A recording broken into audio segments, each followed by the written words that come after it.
बघा कसे बाप्पा आहेत ते सर्व एकदम आयकॉनिक सर्व मूर्त्या बघा. मोशकावर आहे बाप्पा पण उभा.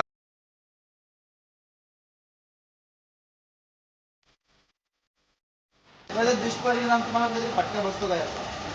दुष्परिणाम म्हणजे आता नाही बोललं तरी पूर्ण पेन तालुक्याचं पोट याच्यावर. आता आल्या बाबा मंडळी हमरापूरच्या हमरापूर फाट्यावर आलं.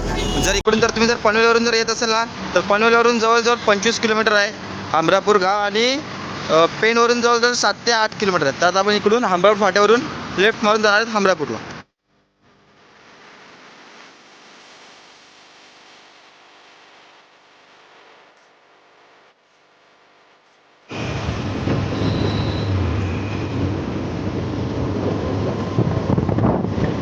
मंडळी हमरापूर फाट्यावरून येताना फक्त 2 मिनिटच पुढं आलोय आणि लगेच आता कारखान्यांची सुरुवात झालेली आहे. तुम्ही बघू शकता बाप्पाच्या गोड गोड मूर्ती किती आहेत त्या.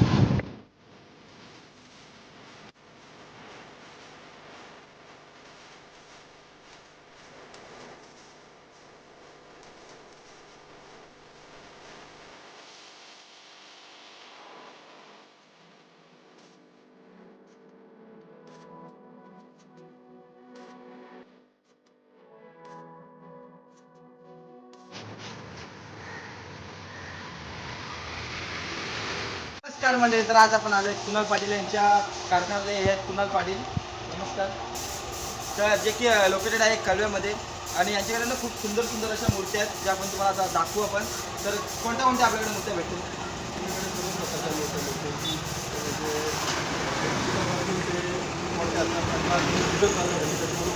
तुम्हाला प्रकारचे मोठ्यांचे पाहिजे असतील आपल्याला दाखवू शकाल का? पण जरा कच्चे मूर्ती भागवायला तिथे आपल्या दाखवणार आहेत कुणाल पाटील जे की कारखान्याचे ऑनर आहेत. तर या साईडला सर्व कच्च्या मूर्ती आहेत.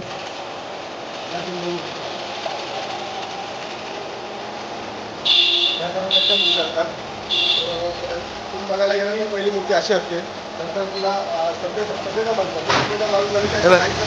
अगोदर कच्ची मूर्ती म्हणजे बघा ही अशी असते डायरेक्ट रॉ एकदम एकदम. त्याच्यानंतर मग तिला पॉलिश वगैरे करून सफेदा वगैरे मारतात जे की त्यांच्या भाषेत आहे.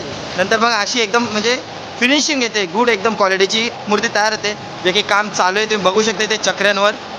आणि त्याच्यानंतर पुढे जर गेलो तर आपण एक म्हणजे मला स्पेशली आवडलेली एक मूर्ती आहे ती म्हणजे दगडूशेठ बाप्पाची. ती बघा अतिशय सुंदर मूर्ती आहे.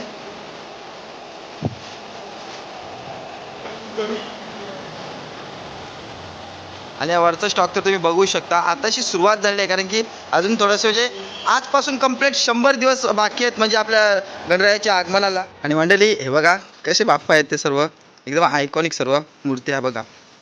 मोशकावर आहे बाप्पा पण उभा स्टँडिंगमध्ये आणि ते सर्वच मूर्त्या अशा आहेत बघा सर्वच.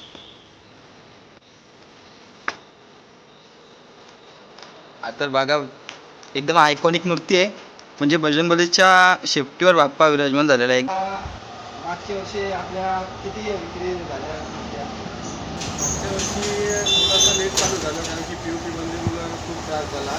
त्यामुळे आमच्यामुळे जास्त लोड पण आला आणि त्याप्रमाणे दरवर्षीप्रमाणे थोड्या कमी झाल्या पण टार्गेटच्या जवळपास गेलो आम्ही. मग सरकार जी POP वर जी बंदी घालते ती योग्य आहे की अयोग्य आहे? त्याचा किती तुम्हाला दुष्परिणाम भोगावा लागतो? योग्य अयोग्य ते सांगू शकत नाही. ते आता म्हणजे सरकार बघेल सरकार ठरवते. आम्ही कारणं सांगतो ती वेगळी, त्यांची कारणं वेगळी आहेत, ती मॅच होत नाही. त्याचा दुष्परिणाम तुम्हाला कधी फटका बसतो का याचा? दुष्परिणाम म्हणजे आता नाही बोललं तरी पूर्ण पेन तालुक्याचं पोट याच्यावर आहे. हां बरोबर. त्याच्यामुळे फरक तर खूप पडला. आणि मग आता आपल्या मूर्त्या किती ठिकाणी गेल्या म्हणजे बाहेर बाहेर अशा बाहेर देशात वगैरे कुठे जातात का? बाहेर देशात म्हणजे होती यावेळेला ऑर्डर बाहेरची पण ते युद्ध झाला ना त्याच्यामुळे ते बुकिंग थोडंसं थांबलेलं त्याच्यामुळे एक ऑर्डर माझी कॅन्सल झाली. तरी यंदा किती टार्गेट असेल आपला की किती मूर्त्या विक्री करायच्या आपल्या? यावेळेचा माझा 1500चा टार्गेट आहे. 1200-1500 मूर्त्यांचा पेंटिंग करायचा टार्गेट आहे. सध्या झाल्यात 200-250च्या वर गेलेलो आहे. आता राहिलेल्या 7 दिवसात पूर्ण करावं.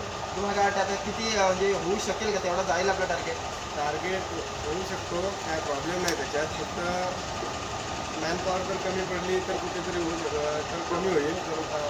जर माझी मॅनपॉवर आहे ती जर कंटिन्यू जर कामावर आली तर होऊ शकतो. मग कामगार कशा प्रकारे साथ देतात तुम्हाला? वेळेवर येतात का? नाही कामगार वेळेवर येत नाही. अतिशय एकदम खरा उत्तर दिलेलं आहे त्यांनी, कामगार वेळेवर येत नाही. तर असं करू नका बाबांनो, तुम्ही लवकर या. आता तुमच्या जीवावरच तुमचा मालक असतो. तर खूप छान वाटलं तुमच्याशी बोलून आपल्याला. धन्यवाद.